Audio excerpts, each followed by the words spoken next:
ఒకే హోదా ఒకే పింఛన్ పథకాన్ని సరైన పద్ధతిలో అమలు చేయాలంటూ బలవన మరణానికి పాల్పడిన మాజీ సైనికుడు రామ్ కిషన్ గ్రివల్ అంత్యక్రియలు హర్యానాలోని భివానీలో జరిగాయి. ఈ అంత్యక్రియలకు కాంగ్రెస్ ఉపాధ్యక్షుడు రాహుల్ గాంధీ, ఆమ్ ఆద్మీ పార్టీ సమన్వయకర్త అరవింద్ కేజ్రీవాల్తో పాటు స్థానిక నేతలు హాజరయ్యారు. దేశ భద్రత కోసం విపత్కర పరిస్థితుల్లో పనిచేసి ఉత్తమ సైనికుడిగా పలు అవార్డులను అందుకున్న గ్రివల్ ఒకే హోదా ఒకే పింఛను కోసం ఆత్మహత్యకు పాల్పడటంపై కుటుంబ సభ్యులు ఆవేదన వ్యక్తం చేశారు. అశ్రునయనాలతో గ్రివల్కు అంతిమ వీడ్కోలు పలికారు. అంతకుముందు రాహుల్ సహా పలువురు నేతలు మాజీ సైనికుడి కుటుంబ సభ్యులను పరామర్శించి ధైర్యం చెప్పారు.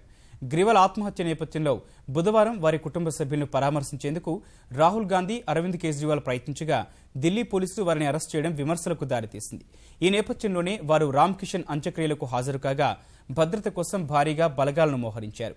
కాగా రామ్ కిషన్ కుటుంబానికి 10 లక్షల పరిహారం అందించనున్నట్లు ప్రకటించిన రాష్ట్ర ప్రభుత్వం కుటుంబ సభ్యుల్లో ఒకరికి ప్రభుత్వ ఉద్యోగం ఇవ్వనున్నట్లు వెల్లడించింది.